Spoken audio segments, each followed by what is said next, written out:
Hay monstruos que no viven en los cuentos ni debajo de la cama. Viven sentados a la mesa, rezan el rosario, se llaman de la familia, y aún así son capaces de destruir el alma de una niña. Me llamo Esperanza Ramírez Hernández, tengo 82 años, y nací en un pueblito de Michoacán donde el frío baja de la sierra y los secretos se esconden mejor que el dinero. Aquí todos me conocen como Doña Esperanza, la viejita del cabello blanco que vende cocadas y dulces de tamarindo en el mercado y que nunca falta a misa de 6. Pero casi nadie sabe lo que cargo conmigo desde que tenía 10 años. Una infancia sencilla, antes de que todo cambiara. Crecí en una casita de adobe pintada de azul claro, con macetas de geranios rojos en la entrada. Éramos pobres, sí, pero había risas, tortillas recién hechas y olor a pan saliendo del horno. Mi papá, Heriberto, trabajaba en los campos de maíz. Mi mamá, Dolores, cuidaba la casa, hacía pan dulce y tortillas para vender en el pueblo. Yo era la mayor.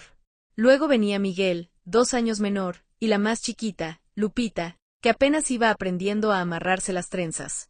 Nuestra vida era sencilla. Baños en el río, historias antes de dormir, pan dulce los domingos cuando había suerte. No teníamos lujos, pero teníamos algo que vale más que el dinero, sensación de hogar. Hasta que llegó el día en que todo se partió en dos, antes y después. El día que se llevó a mi madre, y algo más.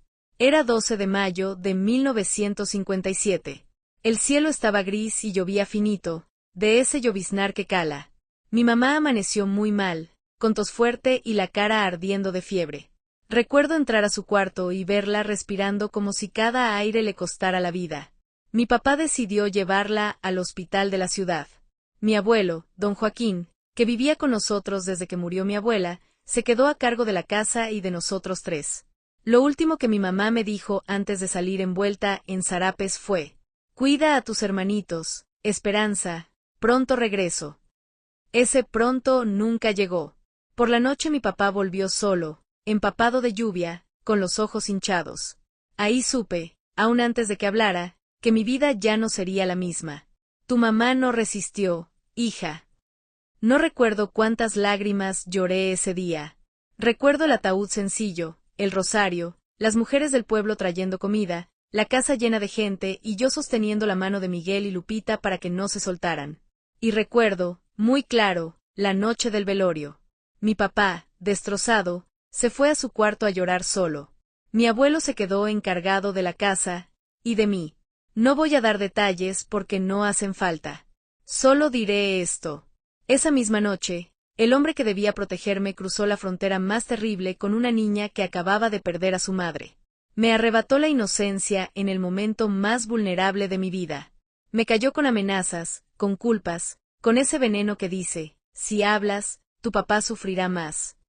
Y así, en un solo día, perdí a mi mamá, mi infancia, y la confianza en el mundo. El silencio que se volvió costumbre. Desde esa noche, algo dentro de mí se cerró. Era como si una puerta de hierro hubiera bajado sobre mi corazón. Mientras mi papá salía a trabajar y trataba de sobrevivir a su luto, yo me ocupaba de la casa, de mis hermanos, del pan, de las tortillas. Y también de aguantar lo que pasaba cuando nos quedábamos solos con mi abuelo. No voy a describir nada. Solo quiero que entiendas el ambiente. Amenazas disfrazadas de cariño. Culpas disfrazadas de protección. Miedo constante dentro de tu propia casa. Mi amor por mi papá fue usado en mi contra. No le digas nada, ya tienes suficiente dolor, lo matarías de pena. Y yo, con 10 años, me creí responsable de sostener a mi familia, aunque por dentro me estuviera rompiendo. Así pasó casi un año. La noche en que mi papá dejó de estar ciego. Un día, ya en 1958, estaba yo limpiando el fogón cuando mi abuelo volvió a intentar imponer su autoridad. Esta vez, algo dentro de mí dijo, ya no. Resistí como pude, aunque mis fuerzas de niña no eran nada contra él. Entonces escuchamos el ruido de la camioneta en el patio. Mi papá había regresado antes de lo previsto. No voy a repetir palabra por palabra. Solo te cuento lo importante. Mi papá vio algo que nunca hubiera querido ver. En sus ojos, en un segundo, se mezclaron incredulidad, rabia, dolor y comprensión. Hubo un enfrentamiento. Gritos. Empujones. Un golpe. Y mi abuelo terminó en el suelo, con la cabeza contra la esquina del fogón, sin vida. Oficialmente, en el pueblo, fue un accidente doméstico. El señor Joaquín resbaló borracho y se pegó en la cabeza. Nadie hizo muchas preguntas. Tal vez algunos sospecharon. Pero en esos pueblos, a veces, la gente prefiere no saber demasiado. Esa noche mi papá me sentó en la mesa de la cocina, con las manos temblando y los ojos rojos. No me preguntó directamente qué había pasado. No me obligó a hablar. Solo me dijo algo que nunca olvidé. Si hice lo que hice, fue porque un padre protege a sus hijos, cueste lo que cueste. No tienes la culpa de nada. Lo importante es que ahora estás a salvo. Fue la primera vez que sentí que alguien se ponía de mi lado. Aprender a respirar otra vez. La casa ya no estaba habitada por un monstruo, pero las sombras no se van de un día para otro. Mi papá, con su torpeza de hombre del campo, empezó a ser mamá y papá a la vez. Aprendió a hacer tortillas. Trenzaba como podía el cabello de Lupita. Revisaba cuadernos de Miguel. Me insistía para que volviera a la escuela, porque eso quería tu madre. Yo regresé a clases, pero ya no era la misma niña. Por fuera, iba creciendo. Por dentro, me sentía vieja, cansada y desconfiada. En las noches, las pesadillas volvían una y otra vez. Mi papá se sentaba a mi lado, sin exigir explicaciones, solo diciendo: «Nadie va a hacerte daño nunca más. Aquí estoy». En esos años apareció una mujer que cambiaría nuestra historia, mi tía Consuelo, prima lejana de mi papá, viuda, sin hijos. Venía los domingos con pan dulce y ojos que veían más de lo que yo quería mostrar. Ella fue la primera en notar que mis ojos no eran de niña, que había algo más que luto en mi mirada. Dejar la casa del horror y empezar de nuevo. Después de un tiempo, tía Consuelo propuso algo valiente.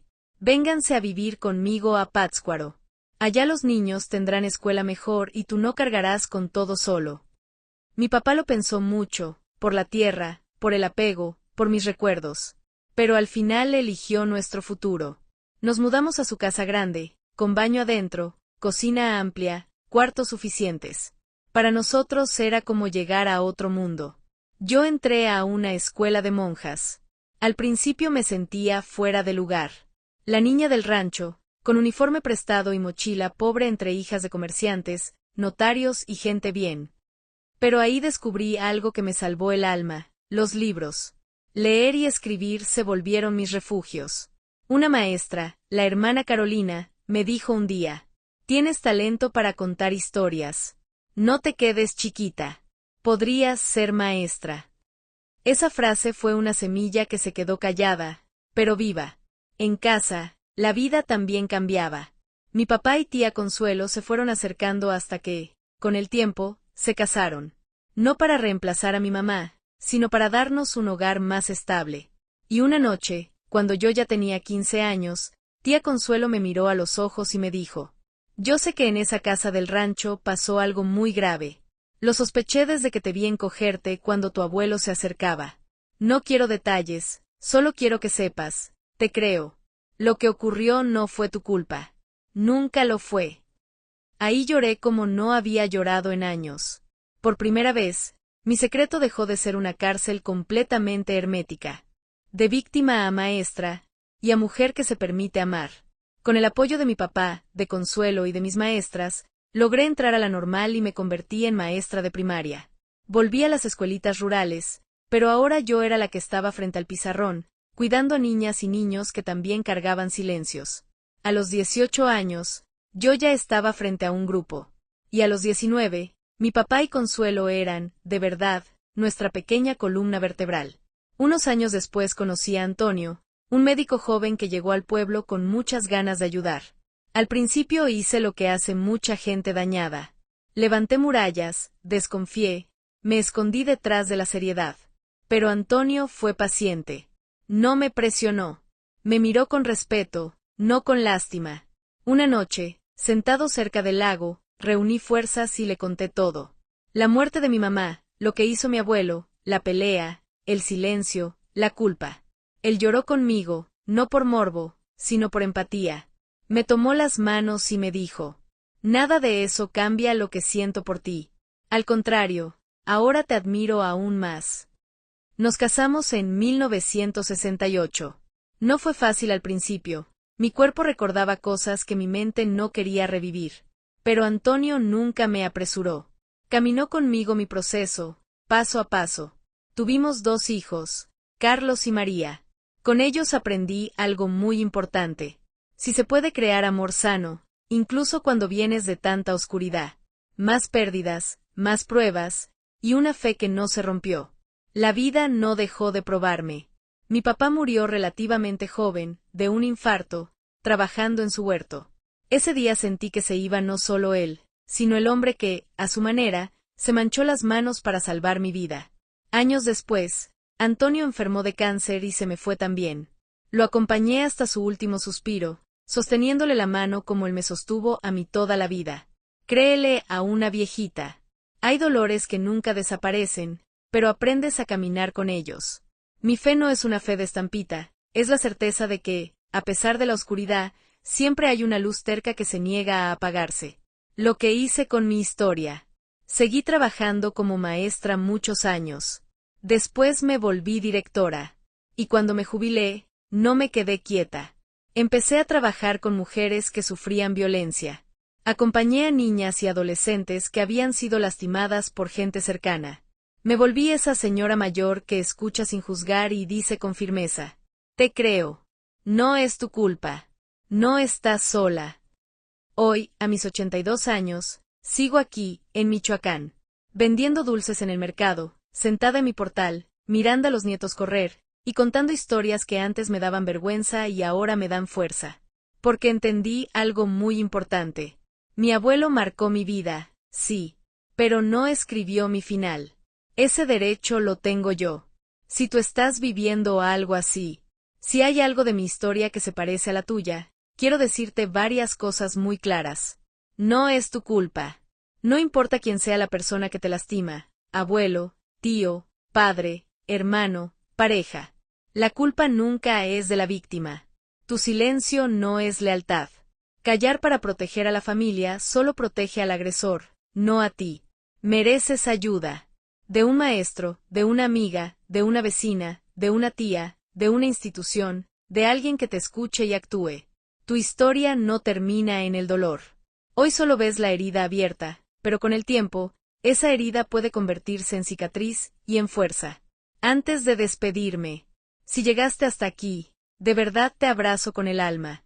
Cuéntame en los comentarios. ¿Te has sentido alguna vez en silencio por miedo a no ser creída? ¿Qué le dirías hoy a la niña que fuiste? Y si esta historia tocó tu corazón, ayúdame con 3 cosas sencillas. Dale like a este video. Suscríbete al canal para seguir escuchando historias de abuelitas que vivieron lo imposible y aún así siguieron adelante. Comparte este video con alguien que sientas que necesita escuchar que sí se puede salir del infierno y volver a empezar.